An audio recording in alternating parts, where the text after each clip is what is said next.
This is World History, Chapter 1, The First Humans. Chapter 1, Section 1, Early Humans, Hunter-Gatherers, and the Stone Age.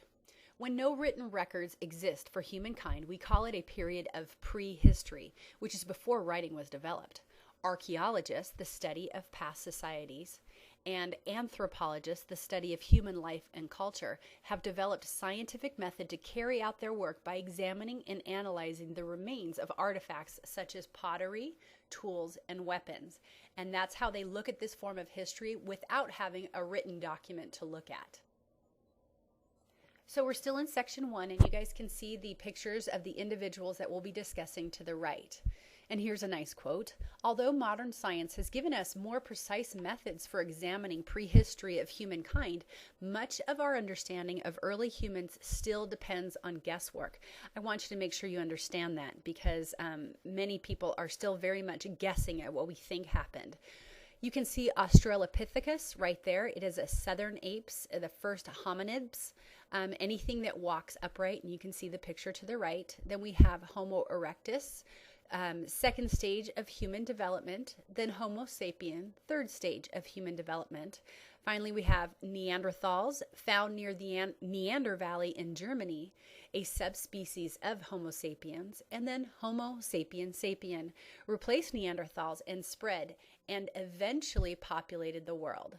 That is the belief. So if you look, you can see that Africa has the oldest group and South America has the most recent group of people that we have found. So you can see the migratory pattern of humans, or at least what we feel to be the migratory pattern of humans. Okay, again, we've got some great pictures here. It says, we're still in Section 1, just as people do today, Paleolithic people used technological innovations, including stone tools, to change their physical environment. Hunting and gathering, the concept of moving around to find food. So if food isn't in point A, you move to point B to find it. Never staying in the same place for a long time once the food was exhausted from that area. They invented the spear, the bow, the arrow, and a fish hook. Anthropologists theorized that women stayed near camps with children gathering food while men went off to hunt. Shelters had to adapt depending on the climate where those shelters were located. Homo erectus was the first to use fire. Why is fire important? Well, it changes the environment with warmth, gives protection and hunting, and then there's also cooking, which eventually could mean bread. So the next section that we have here, notice the cave pictures to the right. The Ice Age ended in 8000 BC. Humans had to start to change their environment instead of changing themselves to fit the environment. Cave painting or tagging. The famous cave painting was found in La Coye, France. Now you can see we're in Section 2 because the color at the top has changed, and you can notice how Stone Age humans made hand axes and different tools to the right. It says, despite all of our technological process, human survival still depends on the systematic growing and storing of food, an accomplishment of people in the Neolithic age. What that's saying is that even today, we still have to make our food, store our food, and get our food. We just happen to get it easier in a grocery store. Neolithic or New Stone Age is when people began to plant food. Systematic agriculture is that, and stopped gathering as they moved around the countryside, which is nomadic. The ability to acquire food on a regular basis stopped them from moving and could increase the population. You know, if you don't have to carry 4 kids around, it's easier to have more children. And they also obviously always needed a constant source of water. Now we're going to look at Section 2 again, cultivating grains. Wheat, barley, even pigs, cows, and goats are grown. The Neolithic farming villages were found in Europe, India, Egypt, which is found in Africa, China, and Mesoamerica. Oldest were found in Israel and Palestine.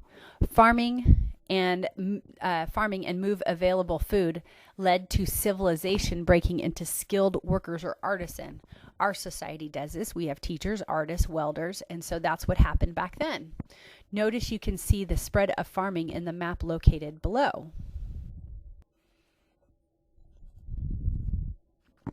Now in this you can see copper and bronze, very important. Consequences of the Neolithic Revolution: people settled into villages. They organized community, began to trade and store food, and goods started a division, and division of labor developed. Plant fibers began to be used as clothing instead of just animal hides. And obviously that's very important because plant fibers are much more lightweight than animal skins. Roles of men and women changed. Men farmed and herded animals, and women continued with childcare, but they also did weaving. They would milk to make cheese, and of course for milk. The end, the melting of materials into liquid form to shape it. So they were able to take a hard substance, heat it up to a certain temperature, and then form it into a tool or a weapon. First copper, the Copper Age, then bronze, which is a combination of copper and tin, developed. Societies created walls and armies around that time as well. So what we have here is our final slide and the Neolithic Revolution and the rise of civilization. You can see a little interesting fact about the first razor as I read to the left. Cities developed around rivers. Makes sense, right? You would carry waste away and you'd have a constant water source for growing food as well as drinking. Growth of governments: they maintained the food, defense, regulate human activity, controls groups. Most began as monarchies. Religion: most are polytheistic, which means they worship many gods: a sun god, a food god, a wine god, a this god, a that god, all of those different types of gods. Priests supervised the rituals, explained nature and their existence, and would give power to rulers. Very important that they were the ones that gave the power to the kings. Social structure was based on economies: rulers and upper class, government officials, warriors, farmers, artisans, and craftspeople, and then finally, at the very bottom, slaves. Yes, we've all been slaves. Every single culture has had slaves. Writing: this ability was only given to the upper class. So what you guys are able to do is what some people in only the rich places back then were able to do. But to be honest, even today, many places around this world, the people your age are not allowed to write or do not have the ability to go to school. Accurate records were needed to be kept. Temples were built and paintings and sculptures began. I hope you've enjoyed Chapter 1.